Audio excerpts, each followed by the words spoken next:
Bonjour, c'est Christophe. Alors, toujours une petite vidéo pour parler d'asymétrie et d'une loi que l'adversaire utilise. Alors, je rappelle, pour ceux qui arrivent, Christophe, ingénieur autoconstructo quelque chose, on pratique les principes de la guerre hors limite qui sont appliqués contre nous, et on essaie de tenir et de faire face via la tétravalence, par-delà les critères aristotéliciens. Je vous invite à voir les vidéos précédentes pour comprendre ce qui a été théorisé depuis très longtemps et que l'on applique en tant que simple citoyen. Alors aujourd'hui, une petite loi, c'est la loi 39 des lois du pouvoir, des 48 lois du pouvoir de Robert Greene, que je vous invite à lire. Et c'est la loi, donc je vais la lire, c'est la loi d'exaspérer l'ennemi. Alors l'adversaire qui est vétéro, pédosatanico, testamentaire, utilise cette loi pour nous exaspérer.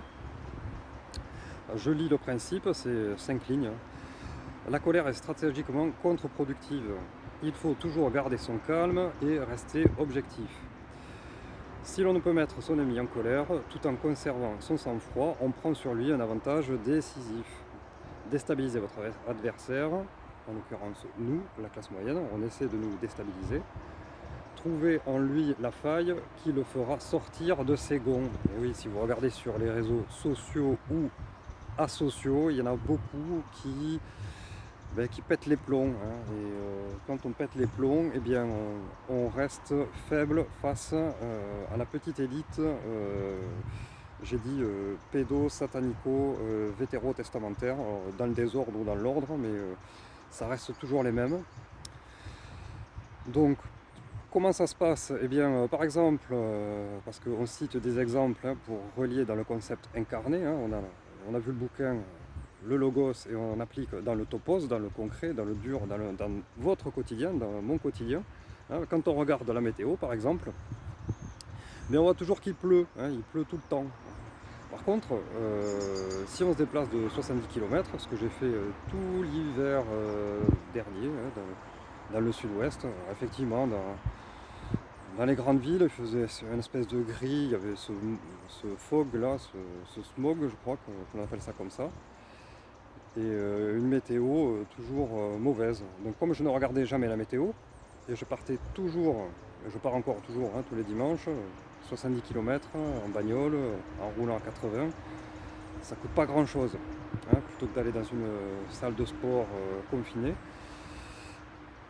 J'ai trouvé des endroits où il faisait toujours soleil. J'ai passé, on va dire, l'hiver au soleil sans faire plus de 70-80 km. Voilà. Donc, n'écoutez pas la météo, déplacez-vous, regardez autour de vous. Je parie qu'il y en a qui ont pu observer autour d'eux ces discordances, mais ce n'est pas des discordances hasardeuses. C'est le système médiatico-politique, parce que ça marche ensemble, est là pour nous tenter de nous exaspérer. Donc tenez bon, n'écoutez pas la météo. Bon, s'il y a avis d'ouragan, faites gaffe, mais sans plus. C'est fait pour... c'est la pression verticale, dans le rapport vertical-horizontal, on l'a dit.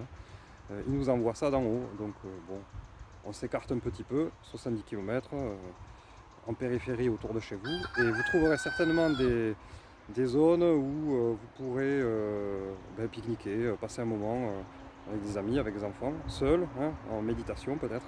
C'est bon aussi de méditer dans la verdure.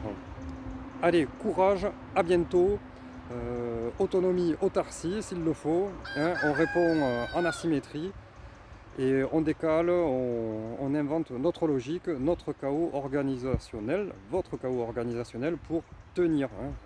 Tout est là, il faut tenir. Allez, à bientôt, courage.